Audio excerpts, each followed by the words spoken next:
You're welcome to this lecture once again. So we've been looking at discrete probability distributions.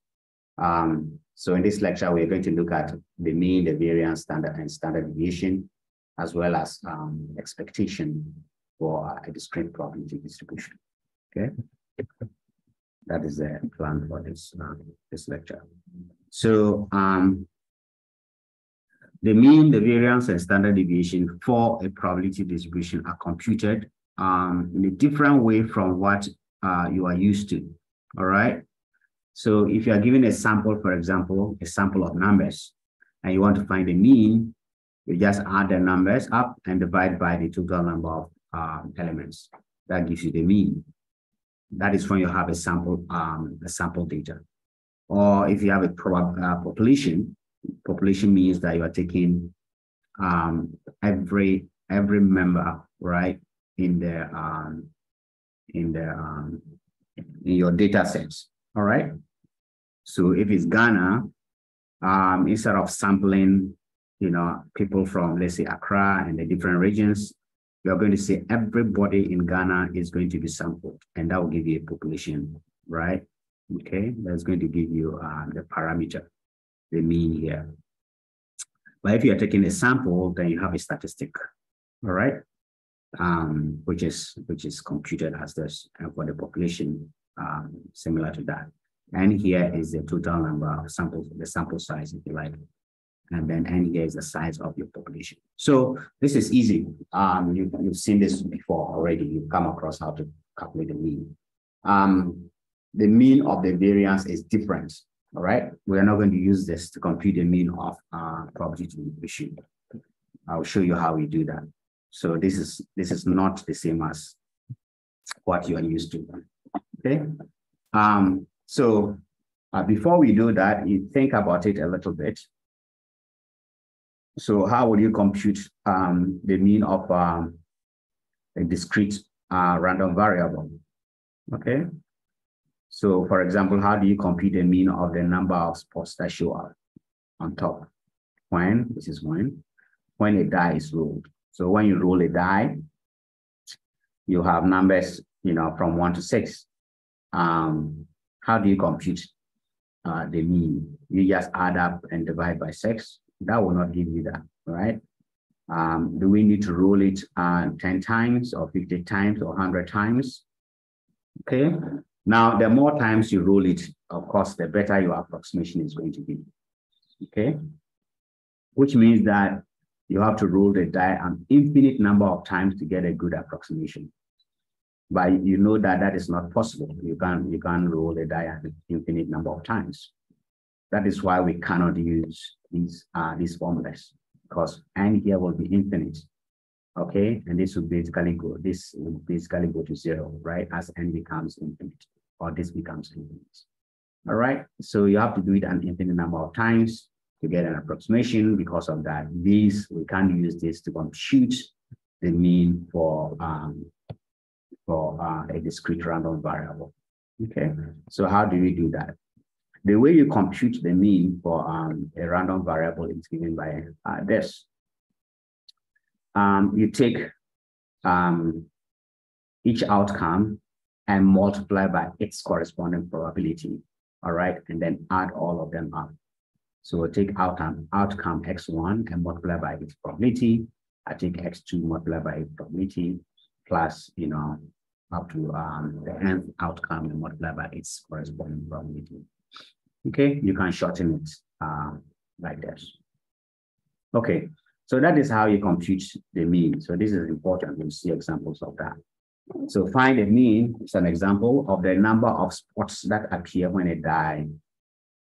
This should be a die when a die is tossed. Okay, so when you toss a die, what is the mean of the number of spots? Okay, so the random variable has elements 1, 2, 3, up to 6, right? And we know the probability of each of this. Each probability is 1/6. We have that. Okay, so how do you compute the mean? To compute the mean, you take each element, you take 1, multiply by its probability, plus take this number, multiply by its probability, and so on till the last one multiplied by this probability. And then you sum all of this up. When you do, you get 21/6, which is going to give you 3.5. All right. So this is an example of how you compute the mean for a probability distribution, discrete probability distribution. Well, we know that 3.5 is not in any of these. Okay. So this is actually a theoretical value. It is still acceptable. Also, the mean is not a probability, so it can be greater than 1. Okay. So this is a theoretical value, saying that if you toss the die an infinite number of times, many times, the theoretical mean or average, all right, that you're going to get is going to be 3.5. Okay. So that is what it means. Okay, so I've explained what is here. Okay. Okay, good. So in a restaurant or chop bar, the following probability distribution was obtained for the number of pieces of meat a person would order with their meal, right? Food. So they'll order 0 meat, or 1 piece, or 2 pieces, 3 or 4. And these are the probabilities assigned to them. Okay. Find the mean for the distribution. All right. Okay. Based on your calculation, can you conclude that people like their food with a lot of meat? Okay. So to compute the probability, take each outcome, multiply by its probability. Again, take this, multiply by its probability, and sum them up. You get 1.14, which is approximately equal to 1.1. All right. So on average, people actually just get 1 piece of meat on their food. So no, people don't like a lot of meat. Okay, it's just 1. The maximum here goes up to about 4. All right, good. So you get the idea. So what about variance? How do you compute the variance of a probability distribution? Okay, so again, you've come across the variance before. Variance talks about the variation of the outcomes about the mean. Okay, that is for a sample. So for a sample of data, you can just compute the mean by this. Take the outcome, the elements, subtract the mean, square it, and divide by the sample size or the population size. All right, and that will give you the variance for a sample, right? For a series of numbers. But for a probability distribution, we are not going to use these numbers again. All right. There's again, because of the fact that for a probability distribution, you have to do the experiment an infinite number of times. So n is infinite, which means this cannot be used. So we'll look at a different way to compute the variance for a probability distribution. Okay. So the mean, as we said before, for a probability distribution actually represents what happens in the long run when you do something many times, and not really the variation about the mean of the elements. Okay, that's like we have for this case. Okay, so that is how you should interpret the mean of a probability distribution. It really tells you what is going to happen when you perform an experiment or when something happens many times. All right. Okay, so this is how you compute the mean. This is the formula for the mean and the standard deviation. Sorry, the variance, not the mean. So the variance is given by the sum of x squared. So you square each outcome and multiply by its probability and sum them up. The result that you get, subtract the mean from it.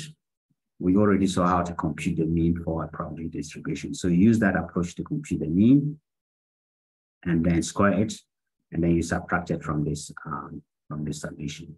And the standard deviation is just the square root of this, the variance. All right, that gives you the standard deviation.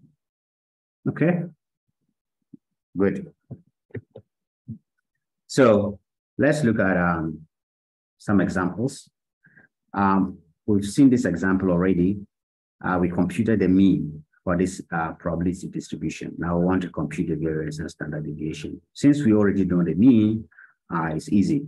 The mean was 3.5, right? So to compute the variance, the variance is equal to take each element and square it and multiply by its probability, all right? And then you sum them up. Then you subtract the mean, all right? So you subtract the mean from it, this guy, the mean squared. So if you perform this, you're going to get 2.9. That gives you the variance. So the standard deviation is just the square root of 2.9, which is 1.7. Okay. The mean and the variance are positive quantities. So you can take the square root, the positive square roots. All right. Here's another example. 5 balls that are numbered 0, 2, 4, 6, and 8 are placed in a bag. After the balls are mixed, 1 is selected. Its number is noted, and then it is replaced. If this experiment is repeated many times, find the variance and standard deviation of the numbers on the balls. Okay, so let X be the number on the ball, and then this will be the probability distribution. Okay, there are 5 elements. So the probability of picking a number with 0, just 1/5, each of them will have a probability of 1/5. All right, so first we need to compute the mean, take the number, multiply by probability, take the outcome, multiply by probability, and sum everything out. That will give you the mean, right? So you need to compute the mean first. In this case, it's 4. And for the variance, you have to square the elements and multiply by its corresponding probability, and then sum them up, and then subtract the square of the mean from it. So if you perform this, this is algebra, right? If you do this, you're going to have the variance to be equal to 8. And the standard deviation will be the square root of the variance, and that will be 2.8. Okay, so that is how you compute the mean, the variance, and the standard deviation for probability distribution. Okay, good. So here's alternatively, instead of using this, you can also use a table like this. Okay, we know these numbers and these probabilities were also given to us, right? I mean, we have these probabilities 1/5, right? So multiply each element by its probability, that gives you this column. Square each number and multiply by its probability, that gives you this column. If you sum this column, what you're going to get will be the mean, okay? And then you sum this column, that gives you 24. So if you take this guy minus that square, okay, that will give you the variance. The mean is just this. You can just pick the mean from here, right? So you take this thing here, 24 minus the square of the mean, that gives you the variance, and then take the square root of the variance, you have the standard deviation. So that's another way to do it. And then finally, we'll look at the concept of the expectation, all right, which is actually computed in a similar way to the mean. This is for the discrete probability distribution. If you have a discrete probability distribution, the mean and the expectation are actually the same, okay?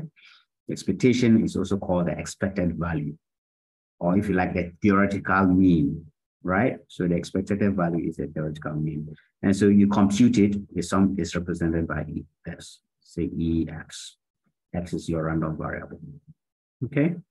So when usually the expected value expectation involves money, all right, you can just round the numbers to the nearest pesos or cents, okay, depending on the currency. The expected value of a discrete random variable of a probability distribution is the theoretical average of the variable. So the expected value is computed the same as we compute the mean. Again, this is the same for a discrete random variable, okay? Here's an example. The expectation, I should say, of is used oftentimes in gambling, in lottery, and games. And I'll give a comment after this. But if 1,000 tickets are sold at $1 each for a color television valued at $350, what is the expected value of the game? if a person purchases one ticket. Okay, so you are buying one ticket, hoping that if you win, you are going to get $350 television set. Well, if you lose, you are going to lose just $1. But if you win, you'll be winning $349 if you like, right? Because you are not getting this number, this $1 back. So you get a gain of $349. Okay. So this is how you often set up this kind of a program. Your gain is X. So you'll be winning $349, right? Because you gave away $1 and then you lose $1. Okay. What is the probability of your win? Well, they sold 1,000 tickets. So each person who bought a ticket has a probability of winning, which is 1 out of 1,000. All right. So the probability of winning is 1 out of 1,000. And the probability of losing is 999 out of 1,000. Okay. So to compute the expectation or the mean, you take, this number here, the win here, multiplied by its probability, plus when you lose in this kind of problems, we assign you a negative number. So you put -1 here because you are losing. Okay. So you take -1 and multiply by this probability. When you sum these numbers, you're going to get -0.65. Okay. So that is the expected value of the mean is -0.65. All right. So that is a loss. All right. So it means that the expected value is negative. Okay. So don't expect, if you like, to win. Alternatively, instead of, subtracting the $1 from the 350, you can use the 350 and multiply by the probability of winning and then subtract your $1. Okay, so take 350 times 1 out of 1,000, subtract $1, and that gives you the same number as this. That is your expectation or expected value. All right. And then here's a similar one. Let me go back. Here's a similar one. 1,000 tickets are sold at $1 each for 4 prizes. That is $100, $50, $25, and $10. What is the expected value if a person purchases 2 tickets? Okay, so this question is similar to the one we just looked at. All right, if you buy 2 tickets, it means you're going to lose. If you're losing, you lose 2 tickets, $2, right? And then for this one, you're going to gain 98. For this ticket, you earn 48, right? Because you are buying 2 of them. And the probability of, again, the number of tickets sold were 1,000. If you buy 2 tickets, the probability of winning is 2 out of 1,000. It's 2 out of 1,000 for each of them. Apart from the last one, when you lose, the probability of losing is 992, right? Out of 1,000. Okay. Okay, good. Now, to compute the mean or the expectation, you take the number multiplied by its probability and sum them up. Again, because you're going to use $2, you assign a negative number to that, and you get an expectation of -$1.63. You can also compute it alternatively like this, right? Instead of subtracting the $2 from the numbers, you just take the same numbers, and when you finish, you subtract $2 from the results here, and that gives the same number. Okay. Okay, good. So in gambling games, if the expected value of the game is 0, then the game is said to be fair. It's fair to both the player as well as, like the organizers. Now, if the expected value is positive, then the game is in favor of the player. In other words, the player has a higher chance of winning. All right. But if the expected value of the game is negative, then the game is set to be in favor of the house, the organizers. The player is losing. Okay. Which means that in the long run, the player will lose money. Okay. So in each of these cases, the player is going to lose money because you have a negative expectation. All right. So here are some examples that you can try your hands on discrete probability distributions. In the next lecture, we'll look specifically at the binomial distribution, which is a form of discrete probability distribution. All right, and then we'll look at simpler formulas for computing the mean and the variance of the binomial distribution. All right, so that will bring us to the end of this one.